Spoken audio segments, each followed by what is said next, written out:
All right.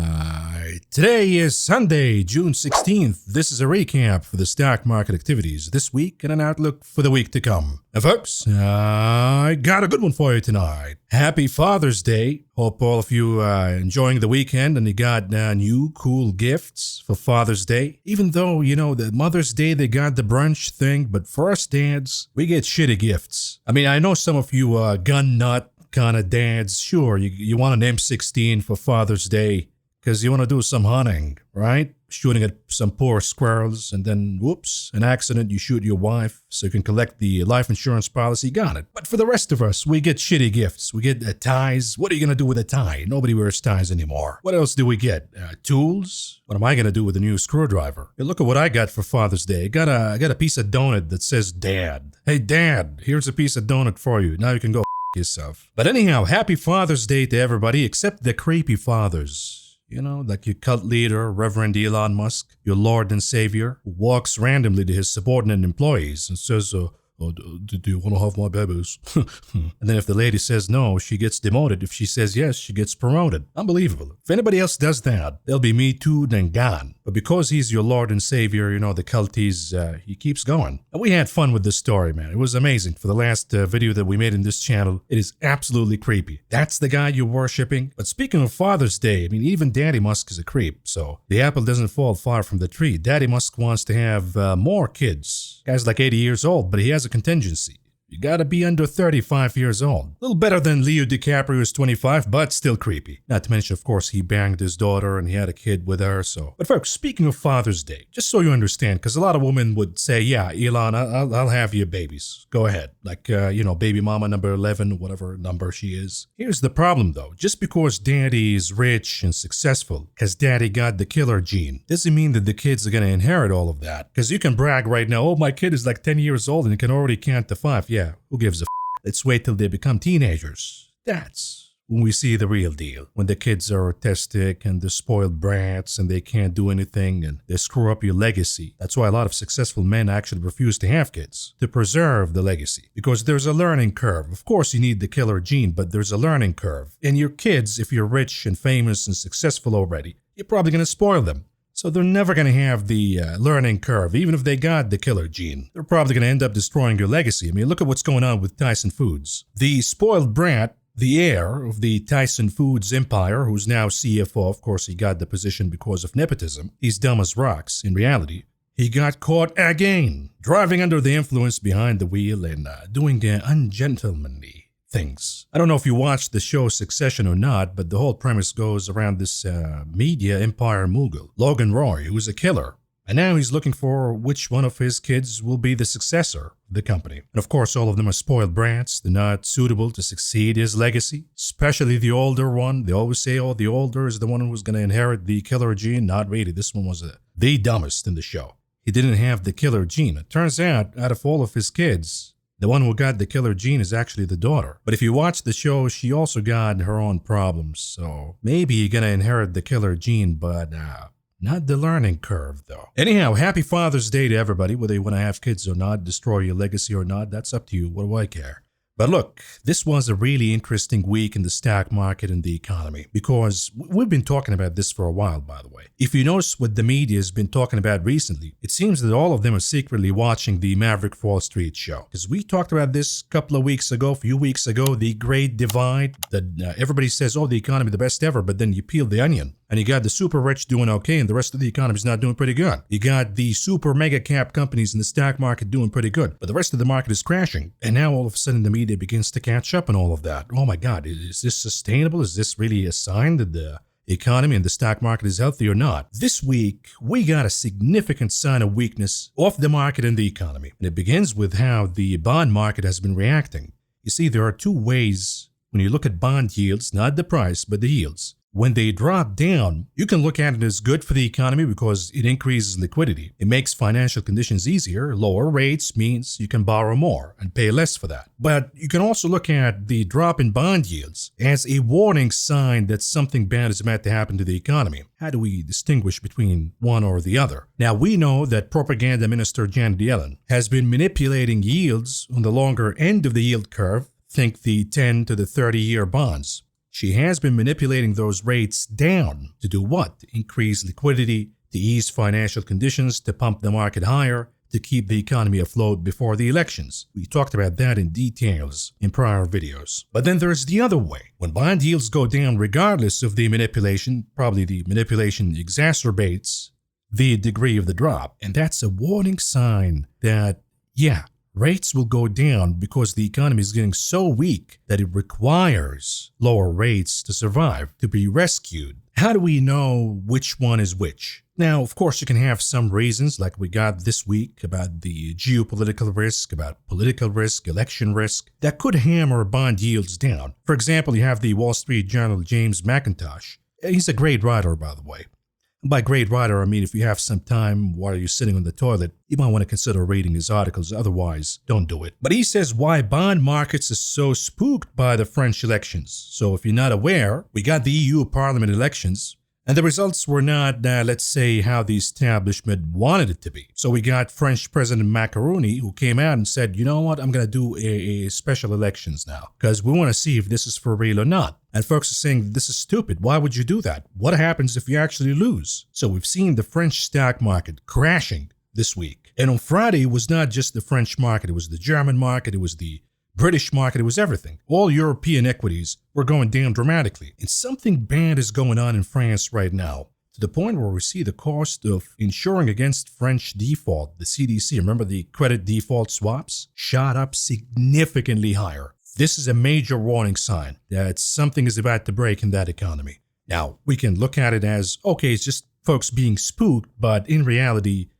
we don't see a sign that something is going to break, but folks got spooked because of the political risk. Got it. That could drop bond yields in France and across the globe. But then there is another behavior that distinguishes between whether the drop in bond yields is happening for the good reasons or the bad ones. And that's from the behavior of small cap stocks and the cyclical stocks in the market. If bond prices go down, well, yields go higher, and this is not good for these kind of stocks. But if the pricing of bonds moves higher and we see these kind of stocks going down, then it is a sign that folks are rushing to the safety of these bonds for the bad reasons.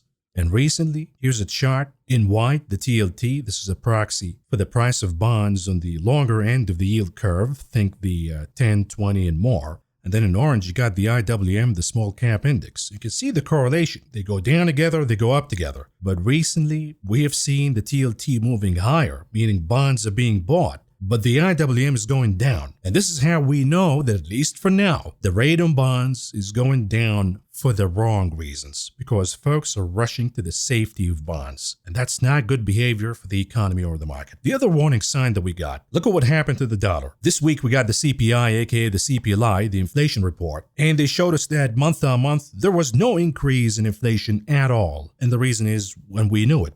It wasn't a surprise to anybody because energy commodity prices went down in the month of May. So we got no increase, zero, in inflation month on month. The dollar goes down. You see that big red candle indicating that, oh, maybe the Fed is going to cut rates now because inflation stopped going higher. But then immediately we see a reversal, and as of that candle never happened. Why did we see that? We all know that the drop month on month in inflation that got us to zero inflation month on month was primarily coming from the drop of energy prices. Well, since then, they have rebounded. Number one. Number two, we got other indicators pointing out that inflation is still here, actually moving higher in this economy.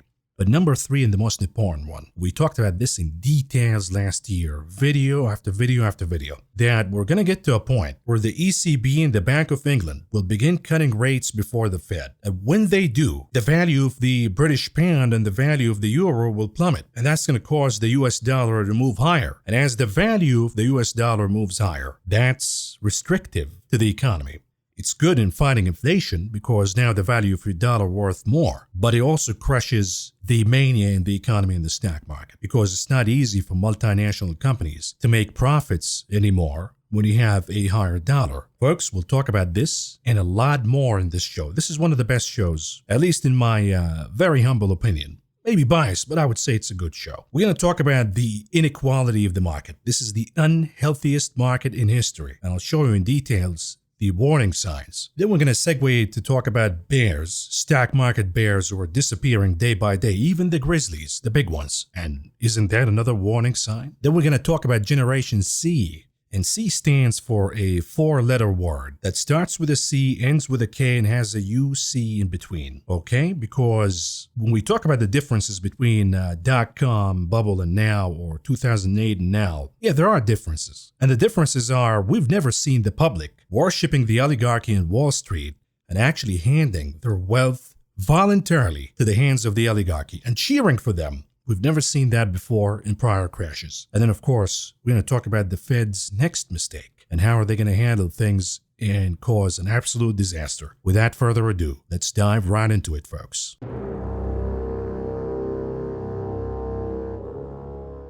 When we talk about the inequality in the stock market, read this headline. Even the propagandists at the Dow Jones, they say as Nvidia soars, the stock market's deflated laggards spark a concern. Listen to the subheadline. Signs of economic softness may be waiting on stocks outside of the AI-fueled tech sector rally. So you look at the S&P 500 all-time highs and you say, what's wrong with the market? What's wrong with the economy? But then you peel the onion, you see huge warning signs. Why is the index, the S&P 500, going higher? Not because the components of the S&P 500 are doing okay, not because the economy is doing okay, but because we have an AI bubble happening mostly in one stock, and that stock is Nvidia. Nvidia is responsible for over 32%, more than a third of the year-to-date returns in the S&P 500, meaning that the entirety of the stock market, and we're not talking about a random ETF here, we're talking about the S&P 500, where the country's retirement, pension, and future is bet on. And we're really betting on one stock to stay in a bubble forever. Because if that bubble pops in that one stock, the weighting of that stock in the S&P 500 is so huge that when it goes down, not if, but when it goes down, it will cause a seismic event that will damage your retirement money, your pension, everything will go down in a big way. It's probably going to take years, perhaps you'll die before you recover. We've been saying in this channel that we've been in a bear market, folks, since 21. That's when the bull market ended. And we've been in a bear market, but folks don't believe it. What are you talking about, man? Are you a fool? Did your mama raise a fool? Because you see the NASDAQ, for example, going to all-time highs. What are you talking about?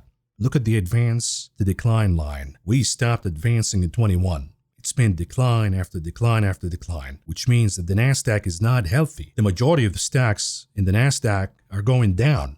But there is one huge, heavy-weighted stock that keeps going higher. And that's the AI mania in NVIDIA. Even Tom McKellen, the inventor of the McKellen oscillator, if you use that indicator, he says that as for the NASDAQ 100 components, it is similar at 45, meaning bad breadth, not what you want to see for a supposedly strong uptrend. He says that in response to Barchart, who pointed out that the market breadth in the S&P 500 is absolutely awful. Only 46% of the components are above the 100 days moving average, yet the S&P is setting at all-time highs. The NASDAQ is even worse underneath it all. When you look at the percentage of stocks that outperformed the index, the S&P 500, it is the lowest since the dawn of the dot-com bubble, right before the crash. Now, what are you saying, Maverick? Should we just abandon everything and just put it all in the S&P 500 since that's what's been working so far? You do you, boo. I'm just telling you.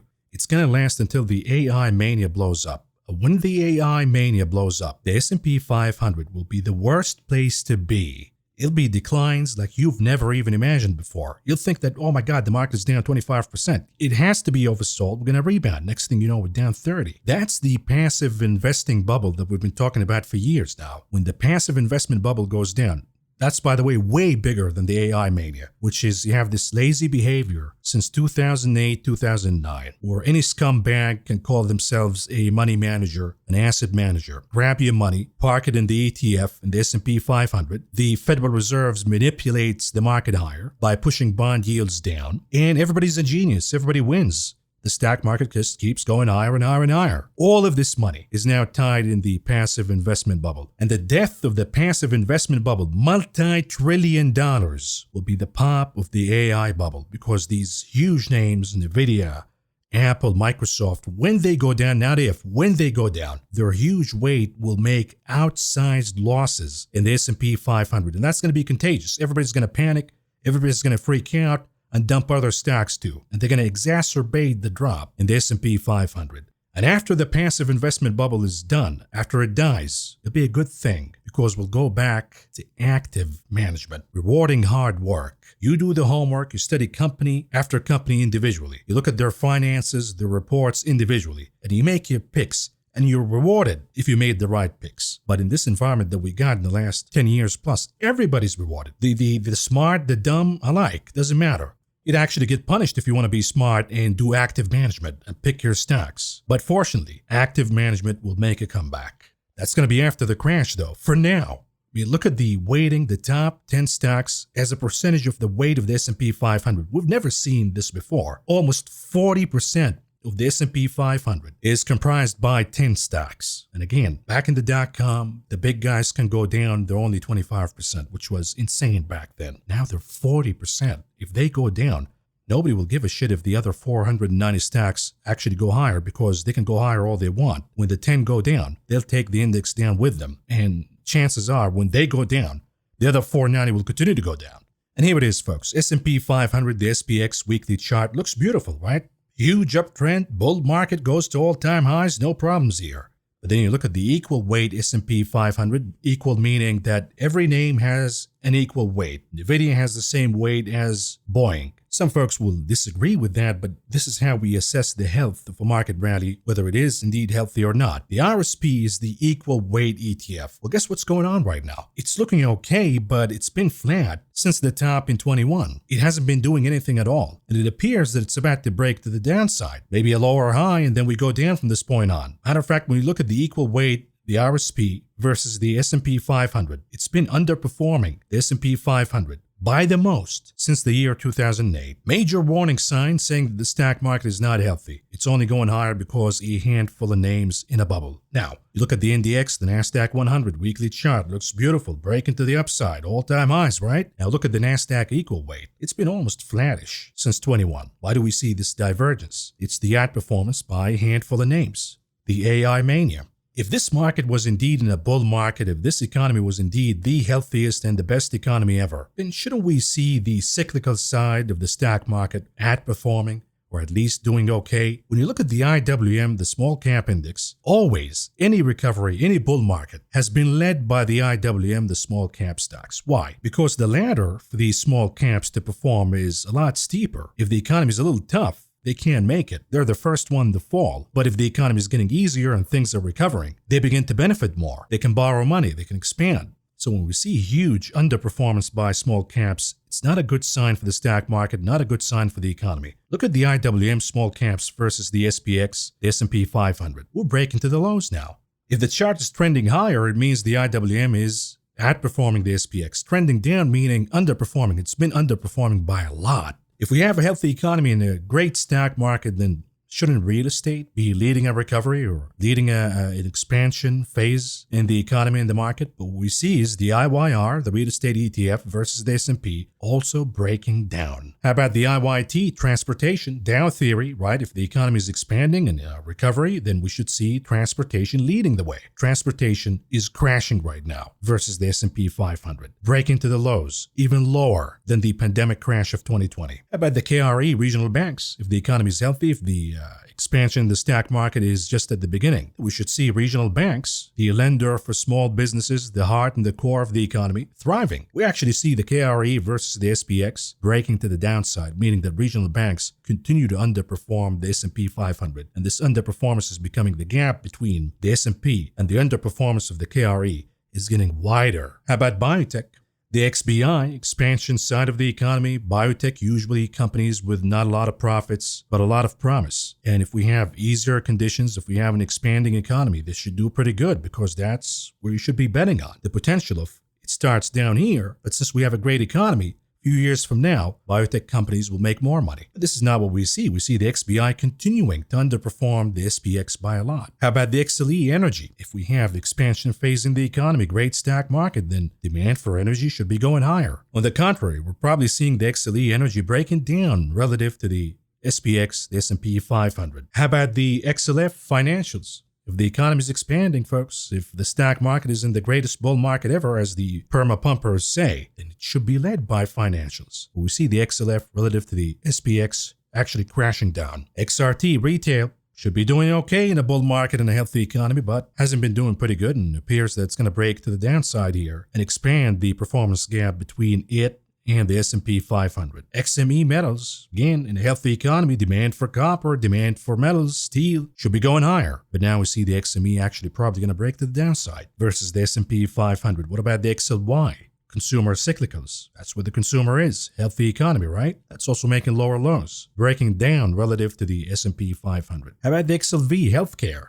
Health insurance names, hospitals, pharmaceuticals, supposed to be pretty good in a healthy economy. Nope, they're breaking down against the S&P 500. How about the XLI? Industrials? That's the clearest sign, whether we have a great economy or not. Well, now we see the XLI actually breaking down in a big way, crashing actually, versus the S&P 500. Now, the Weisenheimers and the cucks for the oligarchy in Wall Street will probably come out and say, but Maverick, all of this underperformance by all of these sectors happening because the technology and the chip names are outperforming by a lot, not because these sectors are weak. Nope. Look at the XLI's chart, weekly chart. It is forming a double top right now. And when you dig into the components of the XLI, the industrials, a lot of them have broken down by 10, 15, 20% since the highs. What's working in the stock market? The XLK technology, the big caps, the Apples, the Microsofts, those are outperforming. The SMH chips led by NVIDIA, that's the greatest outperformance that we see relative to the S&P 500. And folks, we can look at all of these indicators and you could say, yeah, none of that matters. You know what is the most accurate, spot-on indicator for a bubble and an upcoming crash in this economy?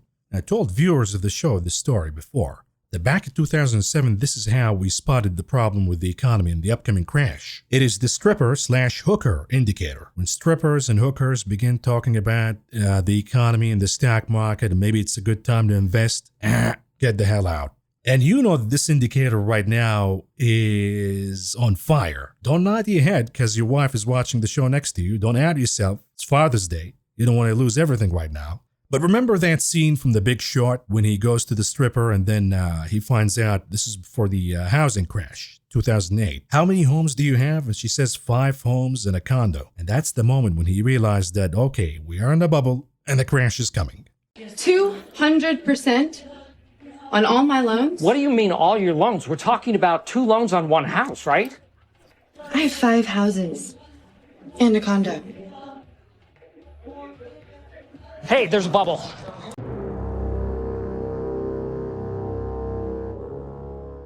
But folks, speaking of The Big Short, this is really upsetting. We got this headline from Bloomberg, short sellers in danger of extinction after crushing stock gains. This is of course bullshit. You're only getting hurt if you're shorting the S&P 500, if you're shorting the bubble right now in the AI mania. But any experienced bear knows that the opportunities are in individual names right now, and the bubble crashes step by step by step. And you follow those steps and you short those steps one by one, ending with the big kahuna, the AI mania. It is the greatest opportunity in our lives. And then you hear, of course, what I call the pussy bears. Folks who've been bearish in the stock market and now they're waving the white flag and surrendering. Instead of looking at what's going on and saying, oh my God, they're just exacerbating the degree of the crash. The higher the market goes, the bigger the crash. So we talked about Morgan Stanley Mike Wilson, the biggest bear in Wall Street. He capitulated. He now raised his S&P 500 target, calling it a buying opportunity. Then they're trying to outdo themselves now because they're so ashamed of being bearish for a long time.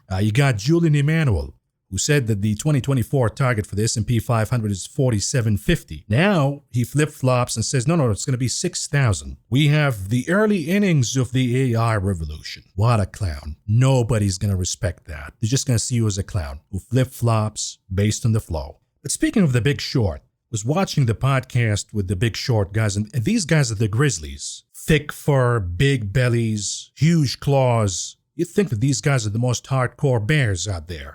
But I was listening to this podcast, and they all became pussy bears now. Oh my God, the stock market keeps going higher. You can't, this is a new game. You can't bet against it. You have to go with it. I'm like, what the hell happened to these guys? They're supposed to be more excited than ever because this one will be the biggest of them all. And after that, we're probably going to have lost decade, if not decades. So this is probably going to be the last one in our lifetimes. You want to prepare for it. But what I'm doing right now, if I have any winners in my longs, take the money out, the yield in my fixed income, which is over 50% of my portfolio, and park it in the what I call the big short fund. As the crash happens, we're going to deploy that cash and then boom, retire. And after that, when everybody cries and we're talking about a recession, depression, whatever, we'll use that cash to scoop up the assets of the dummies. For pennies on the dollar, you're supposed to be excited about that, not becoming a pussy about it. You mean to tell me that there are no shorting opportunities in this market? Look at ACN, Accenture, weekly chart, and this is in 24. This is not 21, 24. The stock went down by almost 28%. AMD, since printing the top, in 24, it went down by almost 38%. Boeing, again, this year, went down almost 40%. CRM, Salesforce, this year, from the top, went down by almost 33%. Intel, at 21, this year, went down by almost 40% plus. Lululemon, this year again, went down by more than 43%. Cloudflare, this year, went down by more than 40%. You look at Nike, again this year, down by more than 28%, top to bottom. Saya, even the companies that were in a mania, the trucking companies, like Saya, went down by almost 41% this year. Starbucks recently went down by more than 30%. Tesla since 21. To this point right now, down by more than 55%. It was down even more in the end of 22, but lost more than half of its value from the peak to the close on Friday. Ulta Beauty, this year, top to bottom, went down by almost 34%. UPS, since the third quarter of last year, went down by more than 30%, losing 30% of its value. Workday, this year, lost more than a third of its value. So you mean to tell me that there are no shorts in this market, that we were all wrong about shorting these stocks, these opportunities? Y'all crying and showing you weakness to everybody? What a shame.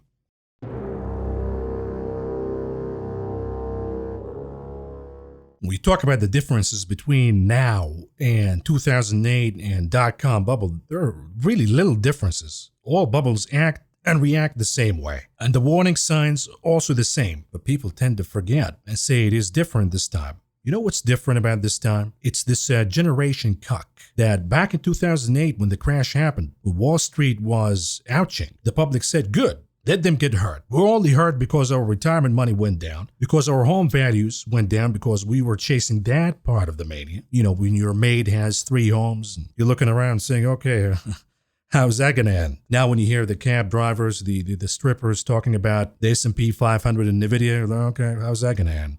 But what's different right now is we have a generation who actually worships the oligarchy and Wall Street. They cheer for the bubble and they willingly transfer their wealth because that's what it's all about right now. It's not real investing. There are no investing opportunities. Very little investing opportunities in the market. But all in all, it's not investing. It's transfer of wealth before they enslave all of you after the crash. But we have this generation who continues to worship and willingly transfer their wealth to the oligarchy. Look at what happened to Tesla this week. The retail investors voted to transfer over $55 billion of their own wealth to the pockets of Reverend Elon Musk, their cult leader. They say, don't mess with Tesla retail shareholders. And then the stock goes down by more than 2% on Friday, and they're all looking around. Oh, what happened? I thought we passed the package for Musk. We should be going higher. No. You diluted the shares, you geniuses, by more than $50 billion.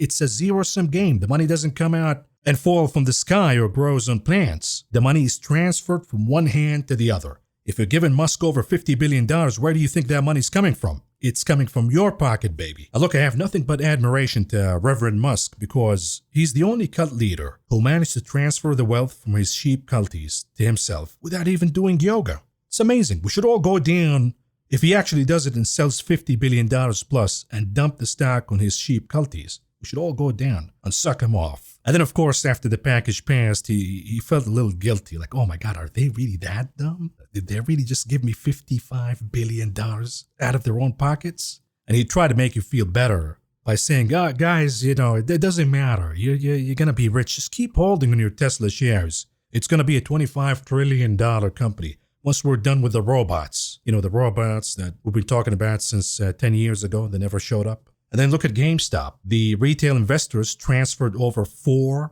billion in cash to a bankrupt company. We've never seen this before. Not in '08, not in the dot-com. Never seen it before. This is the same generation, by the way, who loves astrology and tarot, and they do their day-to-day trading based on their tarot cards. Who do you think will be the victim when all of this movie ends? Same generation. But they cannot complain after that. You willingly engaged yourself in the greatest transfer of wealth in the history of mankind. And when we warned you about it, what was your response? Mockery. Oh, you're a boomer. You don't understand what's going on. This is a new era. This is different now. Okay, eat your own words. Don't cry. No bailouts. Nothing. Go down and shine my shoes. What do you think the oligarchy is doing with all of this transfer of wealth? They're saying, okay, we'll dump the stocks, we'll sell, we'll cash out, and we'll buy real, actual assets. And you look at Mark Zuckerberg, you bought Meta stock.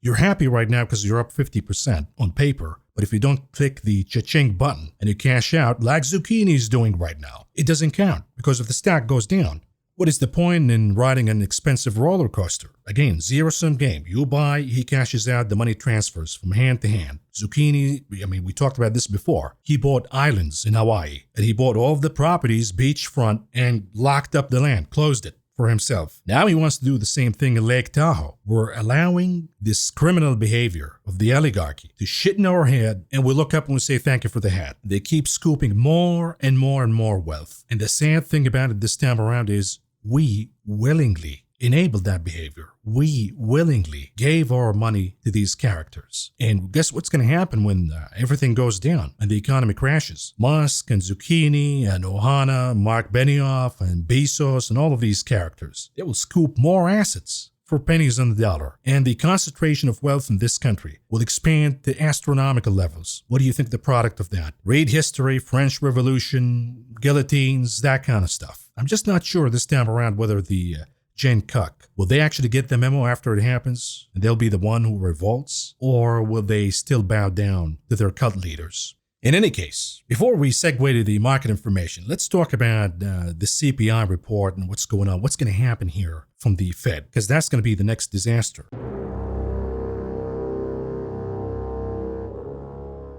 A lot of you looked at the CPI report this week and you said, hey, look, inflation is going down. Everything is going back according to plan. Mr. Powell, Captain Powell, is going to land the plane in a soft landing, baby. Even President Biden, he tweeted. Of course, he doesn't really tweet, but anyways, he said 0. That was monthly inflation in May. Jack, there's more to do, but still, this is welcome progress. And then he added, She knows so long as she was denied, our freedom can never be secured. She knows so long as she was denied, our freedom can never be secured. Here's the problem for President Biden. Since 21, when he became president, the cumulative change in the consumer price index for food only, not the whole thing, for food, up 21% almost. So it doesn't matter. You can say 0 all you want. All what we know is food prices, according to the official rating, is up 21%. In reality, it's more than 50%. If we look at the CPI cumulative, since the elections of Joey B, up almost 20%. In reality, of course, it's more like 50%. But again, this is what folks remember. You can gaslight me about 0 inflation, this reading. By the way, oil prices rebounded higher. But anyways, this is what we remember. And this is what we're going to remember when we go to the polls. And I don't think it's going to be a good outcome for Joey B, so they need a different strategy. They need to scare us about something else. The orange man, oh my God, we're going to lose our democracy thing doesn't work anymore. And here's the CPI again. You can see some categories down, some categories are up, but the majority of the decline came from energy and utilities, aka gas, and we know that energy, including oil and gas, rebounded higher in the month of June. We know a lot of the drops that we got in, say, apparel in the month of May came from Memorial Day sales, but we see other alarming signs in used cars going positive again month on month, medical care commodities, shelter staying sticky, medical care services going up. So all you need is just a rebound in energy and the next CPI will be bad again. And for everybody who was jerking off to the CPI, on Friday you got smacked right in the face. By what? By the Consumer Confidence Report. Take a look. Good morning, Carl. Indeed, University of Michigan. Now, these are June preliminary reads, so in a couple weeks they may change. They also include important inflation metrics based on the survey. Our June preliminary read for the headline number, 65.6, a big miss. That's the weakest level since November of 23 with regard to headline confidence, and it follows 69.1, which was solid. Now, if we look at current conditions, also a big miss. Expecting a number over 72. Our last number was a whisker under 70, 62.5. Week is going all the way back to December of 22. Now, if you look at expectations, what may lie ahead? Also looking for a number in the camp of 72, 67.6. That is the weakest going back to, well, D's of last year. Now, the important inflation metrics. 1 year inflation, 3.3%, which is exactly what it was last month. We're expecting it to ease back to 3.2. These back-to-back 3.3s are the hottest since November last year when we were at 4.5%. And finally, the 5 to 10-year metric, expected to be 3%. Rear view mirror 3%. Pops up as well to 3.1. 3.1, the hottest since November of last year. So again, consumer confidence goes down, but inflation expectations goes higher. Combination of both, stagflation. Here's the danger though, folks. Remember when I told you about the wall of hope, that we got rate cut optimism and then we got the AI mania? When both of them are working out, we see wonders in the stock market. When one is working, the other is not working. So long as the one working is the AI mania, we do pretty good because of the weighting of these names. What's going on right now, and what you're seeing in the stock market, the weakness that we see in other sectors is because rate cuts are not happening. Mr. Powell says close the effing door. Well, the door for rate cuts before the elections is effing closed. You can't do it in July or September. That's way too close to the elections. It's going to look political. In other words, if rate cuts are gone, or we got AI, okay, that's fine for the stock market. The stock market can roll with NVIDIA going higher, with Apple going higher, with Microsoft going higher. That's okay. The problem, though, that rates as they are right now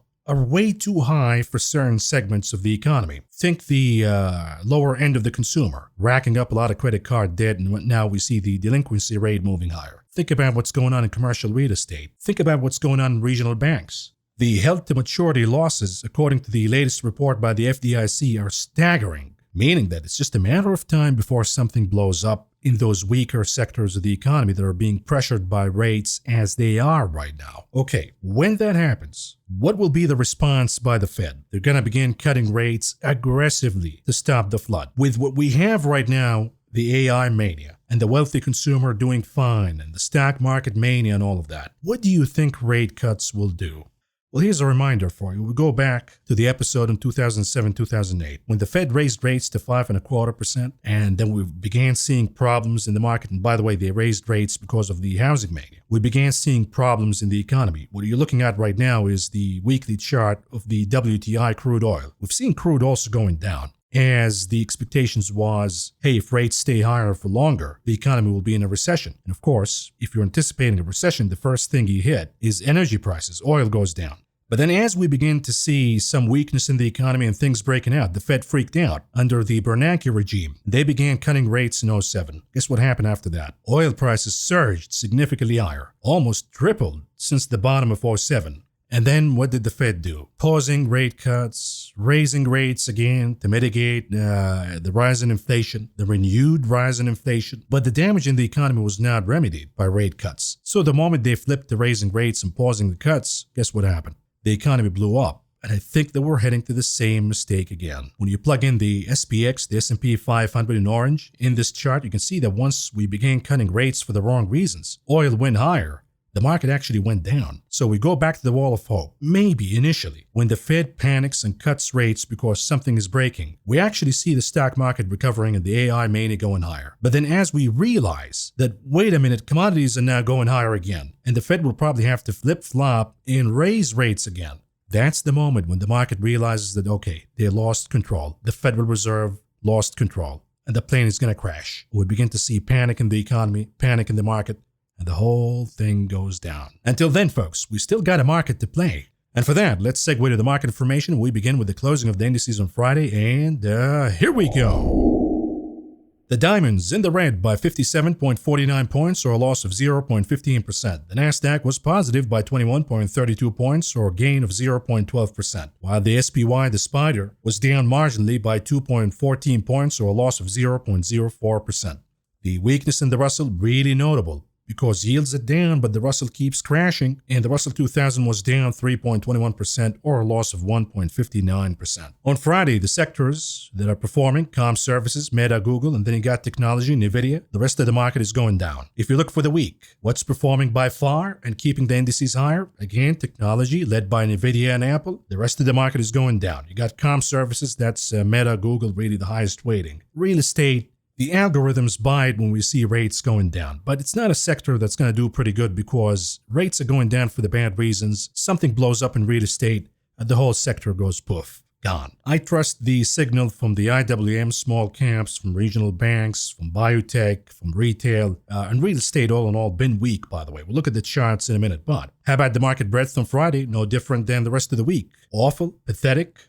The NYC, 12% advancing versus 78% declining. The NASDAQ, 24% advancing versus 74% declining, even though the NASDAQ was positive, with only 24% advancing. Among them, of course, Nvidia. But you look at the 52-week lows versus 52-week highs. 184 52-week lows versus 24 stocks doing 52-week highs. This is not good, folks. We can visually see it here on Friday's heat map. You can see that the majority of the market is actually in the red, down, but we have a handful of names led by Nvidia and Broadcom, two big names in the AI mania going higher, even though you'll see some divorce in the AI mania. So you got Nvidia, Broadcom higher, but we have AMD been weak all week long, actually for a few weeks now. Then you have ASML down, Qualcomm down, Micron down. So we're beginning to see some divergence within the AI mania. You got, of course, Adobe after reporting earnings up a little over 14.5%. Some of the software names rebounded, such as ServiceNow and Shopify.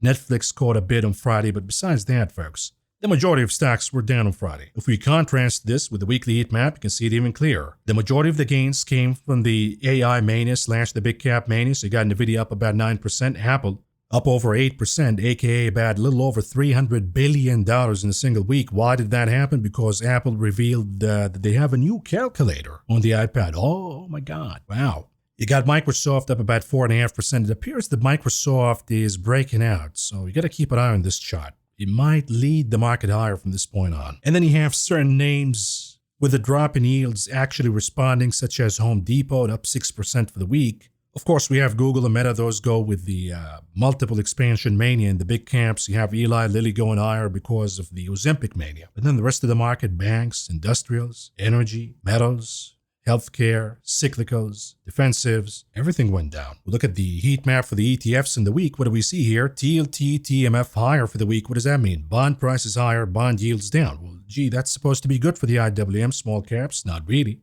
So that's how we know that the rush in buying bonds this week was for the wrong reasons. International markets are down, and the only thing working is the XLK, that's the multiple expansion mania in the big cap technology stocks. The SOXS and the SMH, that's the AI mania in chips. And then we have another winner for the week, USO. These are oil prices, the commodity going higher, but energy stocks, if you look at the XLE and the XOP, were down about 2% apiece. So what's up with this divorce? We're going to talk about it in a minute. We begin with the commodities coverage on Friday. Energy futures were flattish, although natural gas down almost 2.5%. Then we have mixed action in softs, cocoa down about 4.5%, but after huge gains. Then we have big rebounds in OJ, about 3%. A little over 2.25% for lumber. Metals on Friday caught a rebound, but with the dollar going higher, I'm not sure that's going to hold. Of course, when you see the dollar and gold going higher, that's another warning sign. Meats did pretty good on Friday, moving higher, but grains. We see declines here led by rough rice, which was the winner for the week in grains, but down 2% on Friday. If we look at the week, heating oil came on top, so that's diesel. Transportation cost up 5%. You got cocoa, so yes, it's down on Friday, but it scored a win for the week, up a little over 5%. Then we see the WTI, crude Brent, and crude WTI going higher for the week. So you got to be careful. The CPI might have been okay because of the drop in the month of May, but now we see a rebound. This week alone, over 4% apiece for Brent and WTI. Then you look at the dynamics for the oil market. What do we see here? OPEC Plus in red, you see that the supply is static and it's been dropping down. We know the cut's been extended, and then you have the domestic. It's really global oil, but we say the domestic because the largest producer is the United States. And that's stalled. Meaning that at this point, we enjoyed the increase of supply since 23 domestically, and that pushed oil prices down. But any rate cut right now by the Federal Reserve, with this dynamic, you will see the prices of oil spiking significantly higher.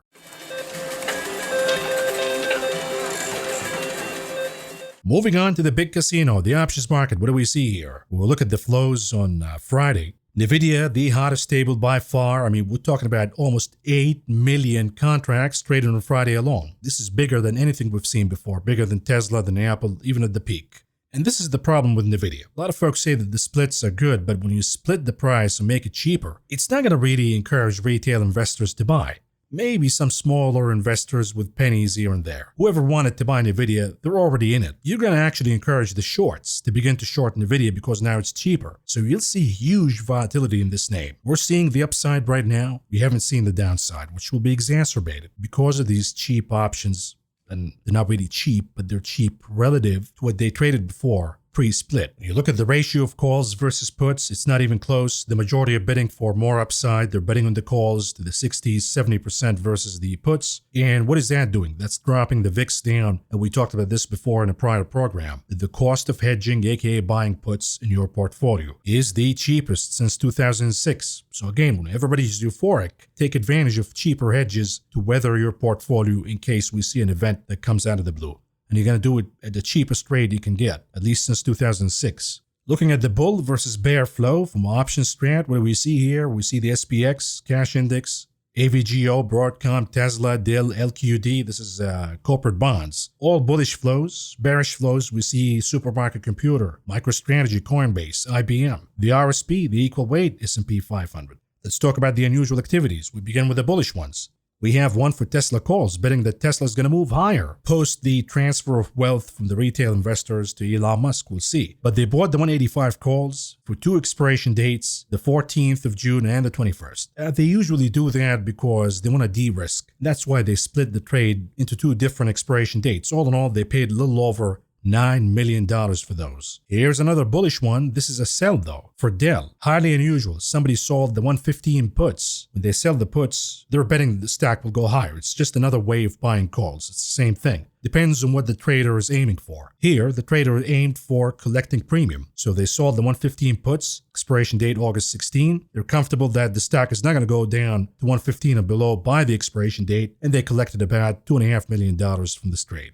Then we have LQD. This is the investment grade corporate bonds. And when you see bullish bets on those, it's actually a good sign for the stock market. So somebody's betting that LQD will go higher. They bought the 112 calls for the expiration date August 16th, spending about a little over $500,000 in those. What about the bearish trades? We have Supermicro Computer. Somebody bought the 800 puts for the expiration date this upcoming week, June 21st. They spent about $900,000 in those. So they're betting that Supermicro will go below 800 by the end of this week. Then we have, here it is. This is really interesting. The RSP, the equal weight S&P 500. They bought the 154 puts and the 161 for the expiration date August 16th, spending about a little over $1 million. When you look at the table of this trade, they're betting that it's going to work out immediately because if the RSP goes higher, if we see the performance of the stock market improving, they lose money right away. So they're betting that we're going to see more deterioration in the stock market led by the equal weight. So NVIDIA, Apple, they can do their own thing, but the rest of the market will go down. That's what they're betting on. That we're going to see a continuation, perhaps exacerbation of the dynamics that we've seen for a few weeks now. We also have a lot of unusual activities from Merck. Somebody buying all of these calls, millions and millions of dollars block type of trades, buying deep in the money call options in Merck. And the goal of this trade is to buy Merck deep in the money at a cheaper price, but the bet will not work out if Merck is not going to go higher. So they're betting that the stock will go higher. And they want to buy it at ranges from 100 to 120. More unusual trades for you. How about JP Morgan? Somebody's betting that we're going to see a recovery in the stock. So you look at the chart of JPM. This will look good to me. It looks like a bear flag pattern, but signs of stability at the lower Bollinger Bands. Maybe in the short term we see a rebound. And that's what they're betting on. They bought the 205 calls for the expiration date July 12. The expectations, JP Morgan will go up and gain more than 6% by then. Paid about $1.10 a piece. Stellar. This trade, all in all, spending about $1.5 million. And then we have the trade for the ticker IBM. You guessed it, IBM. And somebody's betting that the stock will go down. So if we look at the chart here, weekly chart, maybe topping head and shoulder, that's what they're betting on. And they bought the 155 puts. The expiration is August 16. The expectations that the stock will go down, lose more than 8.5% of its value by then. They paid about about $2 a piece. Tanner, this trade, all in all, spending about $2 million. Let's do the charts and then wrap it up. We begin with the S&P 500, the SPY, and hourly chart. What do we see here? We have two supports right now. 540.24, that's the minor one. Then we have the major one, which you can see in yellow, the downward trending line. We closed above on Friday, so now we have to look at what happens if we have a breakout. How do we know? We have to identify resistance, and we take the top of the pattern. That will be your resistance, and the number would be, you can't see it here in the chart that I have for you, but the number is 544.12. If we see a closing, this is really important, closing above this number from an hourly time frame, you got a confirmation that higher we go. If we got an hourly closing below the trend line in yellow, then okay, we're going down and closing the gap. We look at the daily chart for the S&P. Last week, we said, sure, we got couple of wicks here, maybe indicating that we're reaching a top, but we're also at the upper Bollinger Bands. And all in all, the formation is of a bull flag. You need to lose the pole of the bull flag to identify a reversal. And we see that the bull flag played out, and now, sure, with the upper Bollinger Bands again, but we're forming another bull flag. Until what? Until we lose the lower rating of the pole of the flag. And that will be in or around 530. In the E-mini futures for the S&P 500 hourly chart, what do we see here? We got somewhat of an inverse ABC pattern playing out, and then we moved higher. The question now becomes, did we close the gap? If we identify the gap, it is 5,454.5. We never really closed below, and we're stalling right now at the range that we've traded at 5,500 for the week. If we go down again from this point on, then for sure, we're going to close the gap and probably break the support of 5,454.5. So if you want to bet for a correction on the S&P 500, that would be a line that you need to watch for as a confirmation. Then the Qs, the NASDAQ, what do we have here on the hourly chart? It just keeps going, led by NVIDIA, led by Apple. Is it overbought? Sure, but it continues to go up and up and up on lower volume. Now, we can argue that we have a rising wedge, but it's not the strongest argument, to be honest with you. You need to look at the individual names, Apple and NVIDIA, and once you see a break to the downside, a reversal sign on these names, then you can bet against the Qs. But for now, you look at the daily chart. Last week, we talked about a bull flag pattern, produced a breakout, and now we have yet another, appears, at least for now, that we have another consolidation of a bull flag pattern. Is it getting ridiculous? Of course it is. I mean, look at the hour side, it is overbought. But you gotta see those signs of reversal in the individual components of the Qs before you start betting against it. You look at the hourly chart for the NASDAQ futures. We've been holding that range, closed at the top of the range in no man's land, really. So now we have to identify some numbers. The gap is at 19,612.25. And the peak of the pattern from the week before was 19,950. So we have to move the bull to bear advantage line. The bull advantage line, the new one, would be 19,950. We continue to hold on to it, trade above it, then the bulls have the advantage. If we lose 19,612.25, then the bears will gain advantage. When you look at the IWM, look at this. We got a huge pump post CPI when yields went down, but the moment Jerome Powell opened his mouth, we've seen a flush down in the IWM. And by the way, we talked about this in Discord. The managers that I talk to, and I'm not talking to the douchebags that you see on CNBC and the likes, I'm talking about old school managers, they know the game. They know everything about it, and they manage billions and billions of dollars. And they don't need to show up at all. They don't really care about that. And on my Discord, I told my followers that, look, they told us from the get-go, we were going to see a pump post-CPI led by the IWM, but it's going to fade away and begin to go down after the FOMC when Jerome Powell begins talking. And this was a great trade for the week. Whether you took it on the long side, pre-CPI, or you took the short side, post-CPI, as we did, and we got into it for about $1, sold it at the end of the week on Friday for about $3. So 200% worth of gains, and now we do have yet another bear flag, although this one might not work out. And the reason is the short-term indicators, RSI and MACD, are a little oversold. On the daily chart, though, we see that the IWM is breaking down, failure at closing above the 20 days moving average. Sure, it got support in the short term, at least, at the lower Bollinger Bands, but this is the second time it's going to the lower Bollinger Bands after a failure, which means it wants to expand the bands to the downside. And for that, we have to look at the weekly chart. I mean, the damage is done here, folks. It looks like a topping head and shoulder, and we're going to head down in the IWM. What about the US dollar, the Dixie? What do we see here? We got a topping head and shoulder. It appeared for a moment that it is working out. It's going to play out. We'll see the dollar down. But then probably right now we have an inverse head and shoulder playing out. And we're maintaining bullish indicators in the RSI, the MACD, and the Vortex indicator. And I think a lot of this is coming from the weakness in the euro, the weakness in the British pound, and the weakness in the yen. That's going to keep the dollar higher, and that could be the Fed's best friend. The dollar going higher crushing commodities pricing, which is good for the Fed, good for keeping inflation down, but it's probably going to be bad for the stock market. Dollar goes higher, not good for the equities market. If we look at gold, the old man gold, for now, forming a bear flag pattern, and you gotta trust the old man. Even though we've seen the dollar down in the beginning of the week, gold did not respond.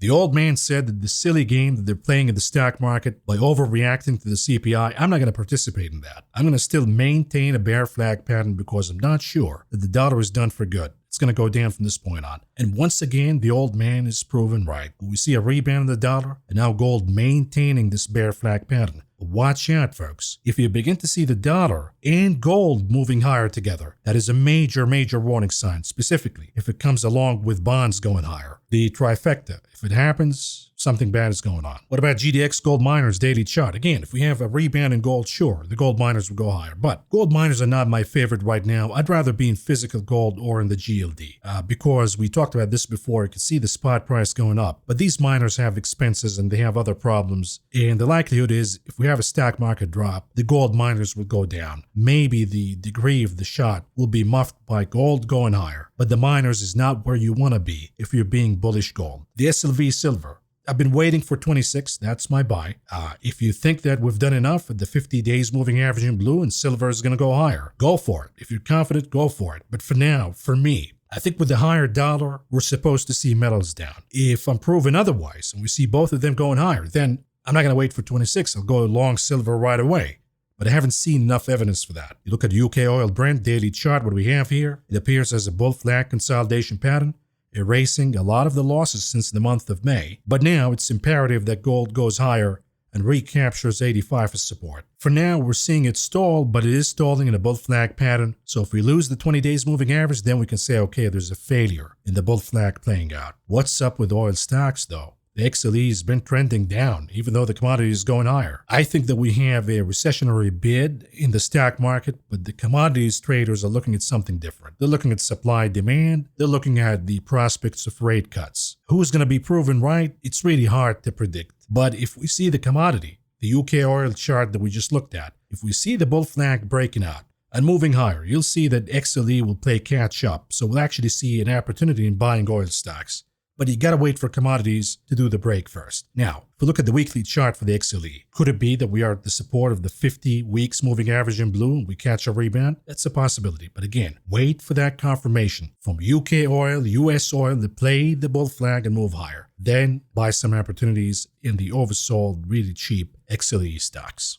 If we look at bond yields in the 10-year daily chart, you can see that we have a lower high now, lower low, we've broken down, we lost a lot of support, lost a lot of moving averages. Supposed to be good for the stock market, so why are we seeing stocks down? That's really important. Are we oversold right now in the 10-year yield chart? Yes, so we can see a rebound for whatever reason, and I think that the stock market will receive that as a bad sign. So whether they go down or up, it seems that the market right now, forget about the NVIDIA and AI maybe, the rest of the market is reacting negatively to all of this. On the weekly chart though, there is no doubt, folks, that we are now reversing to bearish again on the 10-year. We have lost all of the moving averages. Momentum indicators, the MACD is giving us a bearish signal, so you can get a rebound the daily. But on the weekly, it appears that the 10-year is heading down. And again, supposed to be good for equities, but this is not what we're seeing. I mean, do the contrast between the drop that we got late October of last year, which was really good for the equities market. That's the manipulation by Janet Yellen. And the drop that we're seeing right now, which is not so good for the stock market. And you begin to shit your pants that there's something wrong going on here. We look at the XHB home builders, yield-sensitive daily chart, caught a bid from the CPI report, but now lost all of the moving averages. And if we have a recession scare, bonds might go higher, but you see the XHB down. That's how you confirm that yields are going down for the wrong reasons. The IYR real estate, maintaining the shoulder line and a topping in a shoulder pattern, maybe a bear flag, holding pretty good for now at the 20, but the 20 in white, of course. If it loses that and it loses the 50 in blue, we got a problem. And if that happens, along with a continuing of a drop in bond yields, it is even more ominous. If we look at the KRE regional banks, we identified pre-CPI possibility of a reversal. We took a trade on it. That was the pre-CPI lotto. And we did the XHB too, the home builders. And the trade produced over 100% worth of gains. But then we stalled in or around the 50 days moving average in blue, and the KRE lost all of the gains, making newer lows for the week. Not a good sign, folks, specifically with yields going down. So the trade right now could be betting for continuing of the losses in the KRE. We'll see. The volatility index, VIX, what do we see here? Maintaining a close below the 20 days moving average. So this is not bullish for volatility, but if we have to pick, maybe we have a series of higher lows and higher highs to come, and we see the VIX moving higher. Too early to say, but watch this pattern. I would say if we close above 14 on daily basis, then it is happening, and the VIX will make higher highs, and that's going to be bad for the stock market. We will see a volatility event. Bitcoin Apple daily chart, what do we see here? I've been waiting and waiting for a peaking of this bullish momentum, and we see a trade to the downside, but what do you know, this week they actually did a gamma squeeze after Apple announced that they got a new calculator. We see a huge pop higher. It is exaggerated. It doesn't make sense. But it is a mechanical element of the market that somebody upgraded the stock, and then we see a huge tsunami of buying call options out of the money. And we see a big pop in the stock, adding about a little over $300 billion in 1 week. But now it's getting ridiculous. And if we zoom into the hourly chart, maybe we have a bear flag pattern. Confirmation closing below 211.81. If we lose that, I think we go down. 205 from a mechanical perspective is the next support. So if you want to bet against Apple, don't go too crazy, such as, the 190 or 185. You want to take it one step at a time. Take the 210, 205 put spread. If it works out, then you can take the 205, 200, and then you can build on these kind of spreads step by step, because I think that we might pull back. But when you see these gamma squeezes, there's more where that came from. So we see the price dropping down to 205, 200, whatever number it is. Then the aggregate demand, those who missed on this big pop, begin to buy. So I don't think this is going to be a huge flush all the way down and we erase in the entirety of this pop. I think it's going to be a step-by-step process.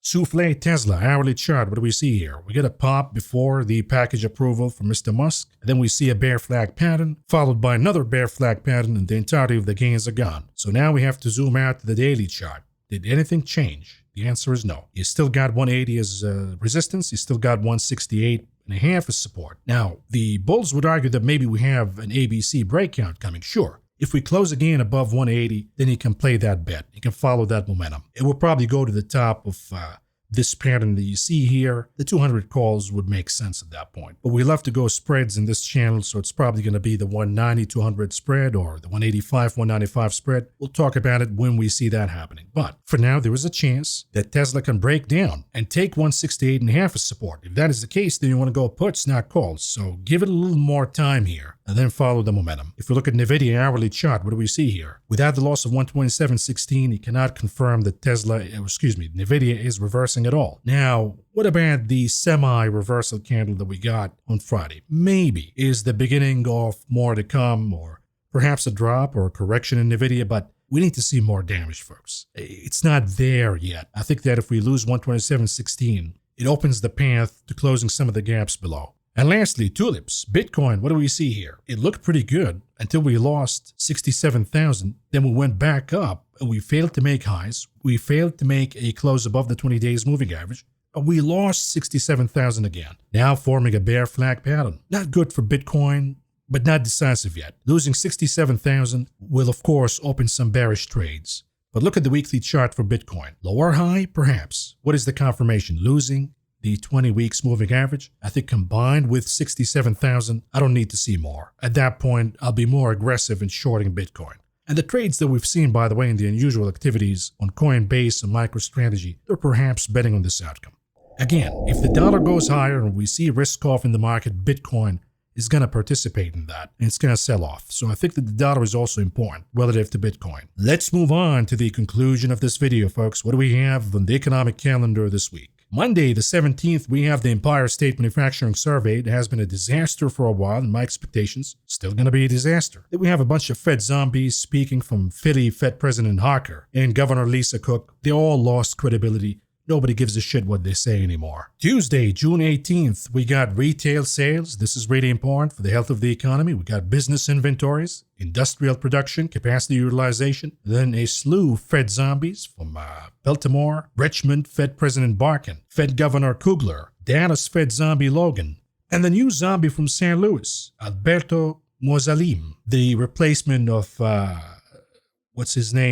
Hashish Bullard, right? And then you got Chicago Fed zombie Austin Goolsbee. And folks, Wednesday, we're gonna be off. We got Juneteenth. Happy Juneteenth. But we get one piece of macro data, Home Builder Confidence Index. Then we come back Thursday, June 20th, with initial jobless claims, housing starts, building permits, and the Philly Fed Manufacturing Survey. Of course, the U.S. current account is important for the second quarter, but they can manipulate that number easily. Then Friday, the 21st, really important, we have the Flash Services PMI and the Manufacturing PMI. Those are going to be market movers. But with that, folks, if you enjoyed the coverage of this program, return the favor by pressing the like button, subscribing, becoming a member, join us here on YouTube, or better yet on Patreon so you don't have to pay YouTube and Google, and follow our daily coverage and a lot of bonus videos. But with that, folks, hope you had a great week and you have better ones to come. This is all I got for you for tonight. Thank you for listening, thank you for watching, and I will talk to you again tomorrow. Good night. You know, you're smart, you're good, but I just don't know. What? Come on.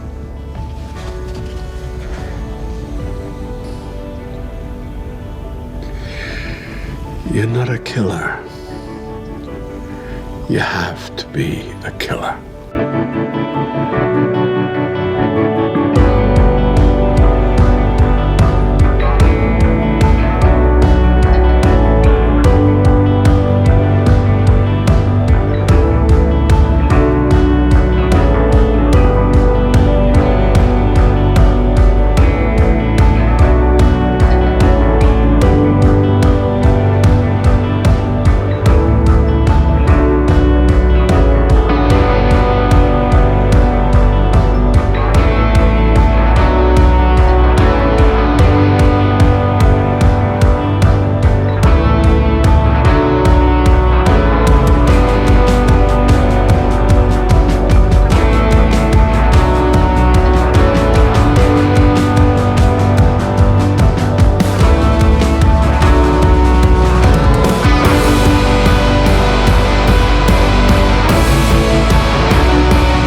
you.